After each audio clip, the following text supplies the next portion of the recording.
ഇല്ലെങ്കിൽ നിങ്ങൾ ആരും താജ്മഹൽ കാണാൻ പോകില്ല. അതിന് എന്റെ വാപ്പ എന്നെ കൂട്ടുക ചങ്ങായി. അത് അനക്കവിടെ ചങ്ങായി. ഞങ്ങളൊക്കെ റെഡിയാണ്.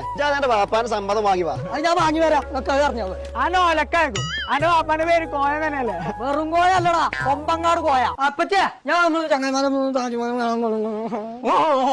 താജ്മഹലൊക്കെ കാണാൻ ചങ്ങായിമാര് പോകണ്ട്. പച്ചേ ഞാനും പോട്ടെ. താജ്മഹൽ കാണാനോ? അതിനൊക്കെ എത്ര പൈസ വെച്ചിട്ടാ? പൈസ എന്റെ അടുത്തുണ്ട്. എനിക്ക് പറഞ്ഞ പൈസ ഒരു കുറ്റി വെച്ചിട്ടേ. ഇതിലാകെ 10 രൂപ കുറച്ച് ചില്ലറ പൈസ അല്ല ഉണ്ടാവുക. അല്ലപ്പച്ചേ ഞാൻ കാണിച്ചു തരാം. കുത്തർക്കി ആകെ 13 ഉറുപ്പിക ഉണ്ടാവും. എവിടുന്ന് എനിക്ക് 500 നോട്ടാള്? ഇതൊന്നും എന്റെ അല്ലപ്പച്ചേ, ഈ 20 ഉറുപ്പിക ഉള്ളു. ഇതൊക്കെ പതിനെട്ടി ഒന്ന് നീച്ചാടി. തകയാത്ത പൈസ എടുക്കാൻ പോയിക്കാരൻ. അന്ന് ഞാനും പോവും. പൈസ കട്ടിക്കാട് കുറ്റി കിട്ടെ പുറം ഞാൻ പൊച്ചു.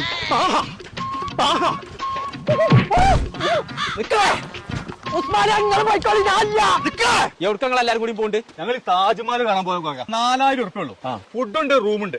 ഇവിടെ കൊണ്ടുപോയിട്ട് ഇവിടെ തന്നെ കൊണ്ടാക്കി തരും. അതിന് അവിടെയൊക്കെ പോയിക്കാണ്ട് തെണ്ടി തിരിഞ്ഞ് നടക്കുന്നുണ്ട്. സ്ഥലം അറിയണം, ഭാഷയൊക്കെ അറിയണം. ആ നിങ്ങൾക്ക് ആർക്കും അത് ഞങ്ങളെ കൂടെ മലയാളി ഗൈഡുണ്ടേ. ആരെ എത്ര കുറഞ്ഞ കായ്ക്ക് നിങ്ങളെ താജ്മഹലാട്ടം കൊണ്ടുവന്ന ആൾക്കാർ? അത് പോയേക്കാ മുക്കത്തുണ്ട് മലയാളി യാത്രാ സഹായിക്കുന്ന ടീം. ഓലാണ് ഞങ്ങൾ കൊണ്ടുപോകുന്നത്. അങ്ങനെയാണെങ്കിൽ ഒന്നും നോക്കണ്ട, കുഞ്ഞാപ്പൂനും കൂട്ടിക്കോളി. അതിന്